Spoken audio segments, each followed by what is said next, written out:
How's it going, everybody? My name is Elizabeth Sampe, and I'm super grateful to be here with all of you today, so thanks a lot for having me. I am a professional adventure athlete, and this means that I do multi-sport expeditions all around the world. I use bikes and skis and pack rafts and my feet to do these adventures. I'm sponsored by multiple different companies and brands that I work with in my expeditions, and I also do adventure-style mountain bike races. Life by design is one of my greatest passions, and it's something that I've created in my life throughout the years, and I really am passionate about sharing that with others as well. So today I'm going to specifically talk about the power of movement and adventure in catalyzing a life that you love. So personally, I've had about 4 major moments in my life where I've had the opportunity to choose a life by default. And I didn't. Instead, I chose to go the other direction and create the life that I wanted. So the first time was actually when I was at university. And I basically wanted to become a veterinarian my entire life. I love animals, and I was all ready to go to vet school. It was in my junior year of college, and I tested in early. And as soon as that happened, I got this deep inner knowing that just said, no, this isn't right. And it's the first time in my life that ever happened to me, and it was so loud and I just couldn't ignore it. And so instead of going to vet school, I left the country and moved to New Zealand. And I lived there for a year, and that started off basically my life of adventure. The second time was I came back from New Zealand, and I just had this intuitive hit that I should go to physical therapy school and get my doctoral degree. And I didn't know why really at the time, but I went with it, and I came out with that degree and I started my career, and it was amazing. I loved it. I was building my practice. I was working with amazing people every day, and I spent about 4 years just being really in love with my career. And I also got married the same year that I graduated from physical therapy school. And in 2010, I started to have that internal feeling again that this wasn't it. And I was happy in my life in general. I loved my career. My marriage was okay. But generally I had a really great life. I traveled around the world having adventures. I did rock climbing, backcountry skiing, things like that. I mean, for all intents and purposes, I had a really great life. But something just was off, and all that I knew is that I needed to keep racing my bike. I had started racing a few years prior, and it was something that I loved, and I just intuitively knew that I couldn't stop doing it. And ultimately, it meant the end of my marriage. And my ex-husband was not able to essentially come along with me as I shifted in my new direction of life. So, that was unfortunate, but people part ways, and we did. And that was another time that I just followed that deep inner knowing that, I just needed to pursue this other thing. Again, I had restarted my life. I had rebuilt my career as a physical therapist. I was working with high-level athletes in a sports medicine clinic. I had basically my dream job. I was racing bikes on the professional level. I was fully supported in that. So I would race all season, and then in the off-season, I would do my physical therapy work. I lived in the mountains of Colorado in this beautiful place. I was in a relationship, and, I had it made. Just when that happened, again, I started to have this feeling that it was time to shift. It took me about a year that time to kind of divest myself from all of those responsibilities and, my career, my relationship, all these things I had to bring to a close. And it really came to a head when I got the opportunity to go and ride for an adventure film in Iceland. And this film was called Off the Beaten Path, and it was a really, really amazing opportunity. And the people that I was working for at the time didn't want me to do it. They told me I couldn't go. And again, I just checked in with myself, and intuitively I just knew that I had to do it. And I'd worked my butt off for 8 years as an athlete to get opportunities like that, and I wasn't about to pass it up. So I gave my 2 weeks notice, and I got on a plane to Iceland. And that was in 2015 actually, and that is what catalyzed all of this adventure stuff that I do now. So I went on that trip, that film trip, and it really opened my eyes to what was possible. I mean, that was a huge, huge moment in my life, because I watched this filmmaker just have this creative idea and get people together and get the project supported and just make his dream happen. And it was so inspiring to me. And I just realized what people could do with creativity and resourcefulness and believing in yourself and getting the support from other people that believe in you. So that was a pivotal moment in my life. And so that was the year 2015 that I made the jump into expedition work. And so ever since then, I've done expeditions around the world. I've created my own expeditions and gotten them supported. I climbed and rode volcanoes in Guatemala. I pioneered a new bikepacking route through Peru with a teammate of mine through the Peruvian Andes. I did a bikepacking and pack rafting expedition in Alaska where I basically rode my bike and then I pack rafted Alaskan glacial whitewater for 16 days actually was this expedition. And that was way outside my comfort zone. Whitewater is terrifying to me, and I had to learn to do it for this trip. So that was really great experience in a lot of ways. And then my last expedition I just got back from, actually, I was in Puerto Rico, and I completed a circumnavigation of the coastline of Puerto Rico using a fat tire bicycle to ride on sand and my pack raft for river crossings and some ocean paddling. So yeah, this is my life now, and these are the types of things that I do. And every single shift in my life has been because of an intuitive hit, an intuitive knowing that I just needed to shift. And it's not that I hated my life by any means or that I was unhappy. You know, I've always had a great life. I've always enjoyed my life. But even still, I had this inner knowing that it was time to shift. So I want to talk about that for a little bit. You know, intuition. How do we feel it? How do we know when it's talking to us, especially when it comes to making huge life decisions like the ones that I was making? So for me, that's where it really has come through movement and come through my body. I have had a very consistent movement practice throughout my life. I've always been an athlete. I've loved activity. I've loved running, biking, skiing. In the past, 12 years, I've really enjoyed yoga. And movement has really been a way to listen to my body. So to expand that connection between my mind and my body. So the mind is a great thing, right? We all have these brilliant minds.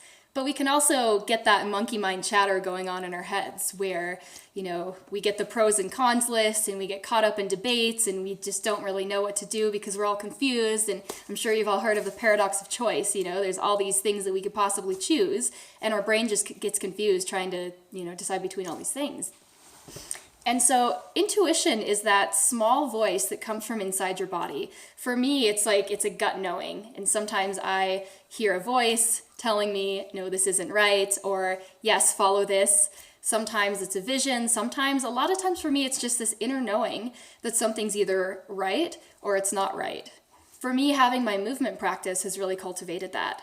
So I get my best insights when I'm out in nature and I'm moving. So riding my bike, hiking, running, things like that, even just, you know, moving and then sitting still in this meditative state. For me, that's really been the key, is connecting with moving my body. So nourishing my body, nurturing my body through movement, loving my body through movement. There's a huge, huge difference between exercise and fitness to whip yourself into shape, which is almost like punishing your body, right? There's a huge difference between that and movement because you love your body and you want to nurture your body. And you want your body to talk to you and communicate with you through your intuition. So in my mind, it is of the utmost importance to really nurture our connection with our body. And movement is one of the best ways to do that. So the most important thing is to find a type of movement that is in alignment with you and that's sustainable for you. So find what that is for you and then do it every single day, multiple times a day if you want to. You know, sometimes I like to get up after I've been, you know, working at my computer for a while, and I just like to just shake it out, you know, do a little dance, do some yoga, a couple sun salutations, and that movement just gets my creativity flowing, it gets my intuition flowing, it gets my blood pumping. You know, we all know the physical benefits of movement, which are great, obviously, you know, but there's so many other benefits of movement.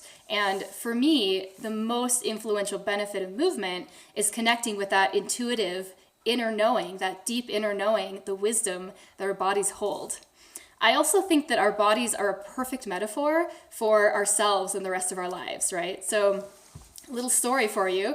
I was working with a client in physical therapy a number of years back. We'll just call her Jane.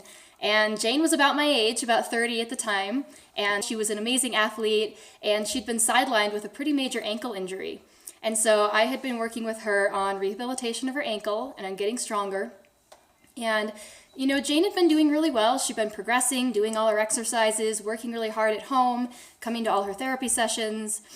But her ankle just wasn't quite there.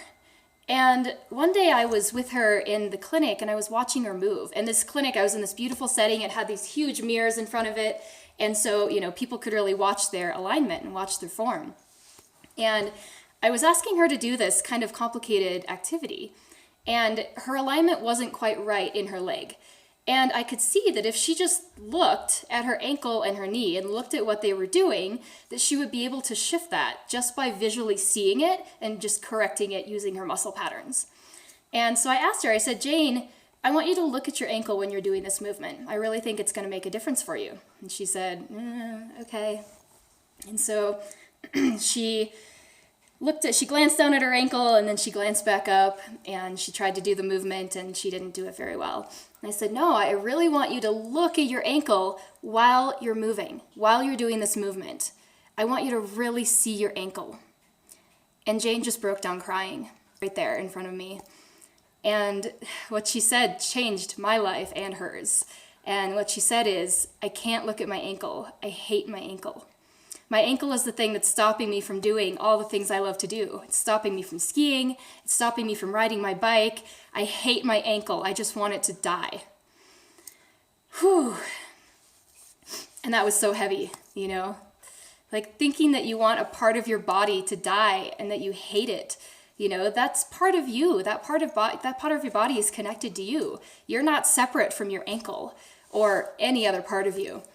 And so what I told her is her homework for that day and that week was not any other exercises. It was to every day take off her shoe and sock and hold her ankle in her hands and tell it that she loved it and that she was going to help it heal and that it was getting stronger and that it was going to be okay.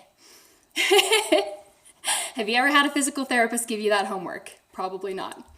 But that happened to be the most powerful thing she could have ever done, because she reclaimed that part of her body that she had banished, that she told that she hated. And pretty immediately, she started to get a lot better because she was actually able to accept her body for where it was at, meet her body where it was at, and then, only then, could she actually change it and shift it. It's like anything in life, right? So the things that we experience in our body that we're not accepting can also be a perfect mirror for the things that we're experiencing in our life that we're not accepting. In designing a life that you love, it's really important to think about the things that you want to change and how are you trying to change them? Are you changing them from a place of, oh, I hate this and I don't want this anymore and, just this energy of anger and hate? Or are you coming at it from a place of acceptance and love, loving what is at the moment, loving where you're at and saying, okay, I know that I don't really want to be in this place right now, but it's okay. And I accept and love myself for exactly where I'm at. And from this place of gentleness, I can start to shift. So this is one of the most powerful benefits of movement that I could ever imagine, is loving and nourishing your body through movement, through alignment in your body, and then carrying that over into the rest of your life while you're creating the life that you love, loving and nurturing yourself, your life, everything the way that you would love and nurture your body through movement. So I'm going to give you kind of an activating practice to try, and that is naked yoga, or just naked movement if you're not into yoga. So for me, I found it's a really powerful practice to just be able to take off all my clothes and just be by myself in a dark room, maybe playing some music, whatever it is, and just moving my body. And I've never had so many insights and so many intuitions than when I do that. And what I like to think about and what I teach people to think about is connecting with your deepest core desires. So how do you really want to feel in your life? And those might be things like, I want to feel powerful. I want to feel nourished. I want to feel freedom. I want to feel joy. I want to feel love. I want to feel connection. I want to feel inspired. There's a million different things that could be a very deep desire that you have.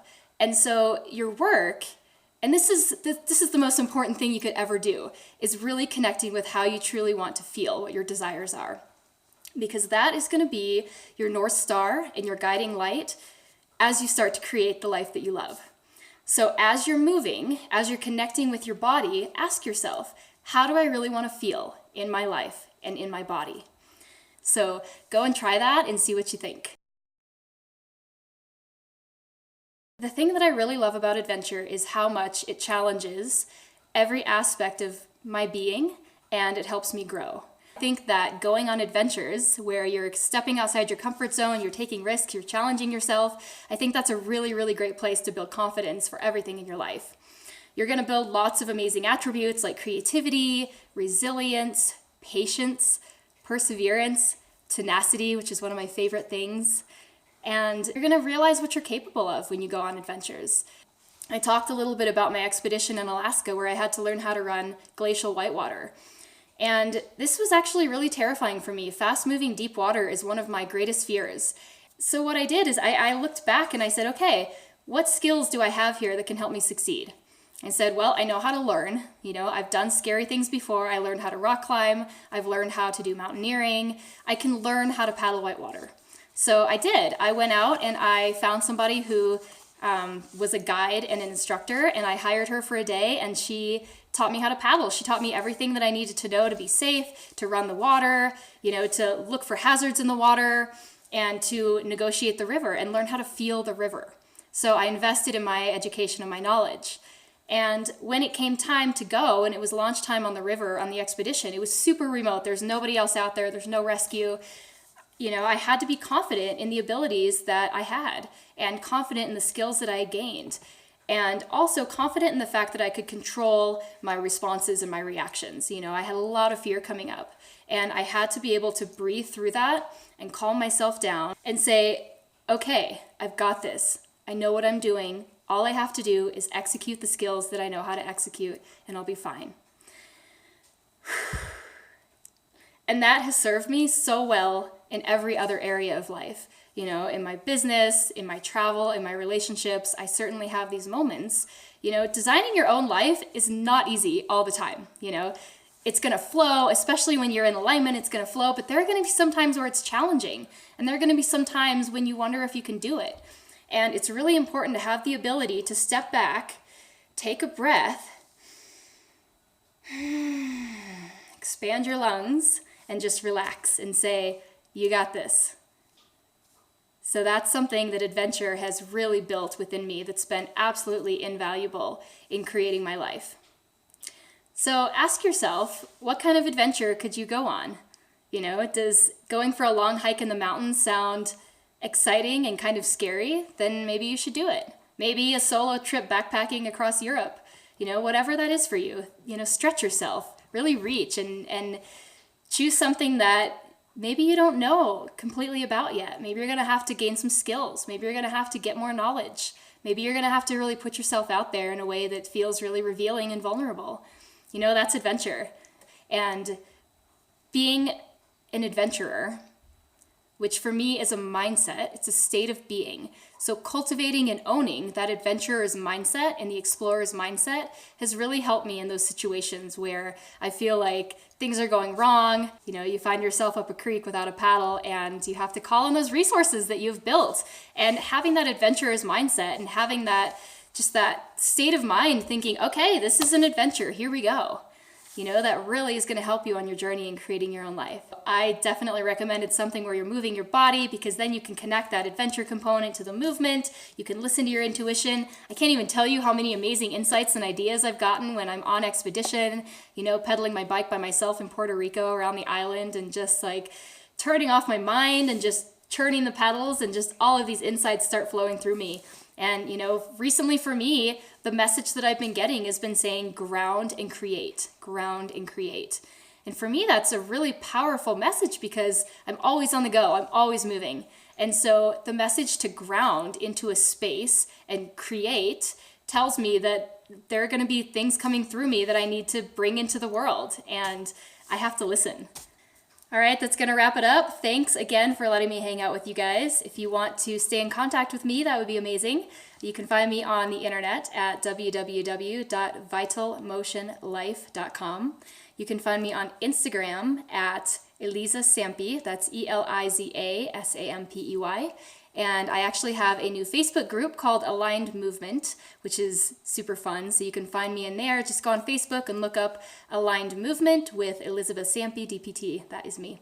So hope to be able to check in with you guys online and have a wonderful day. Ciao.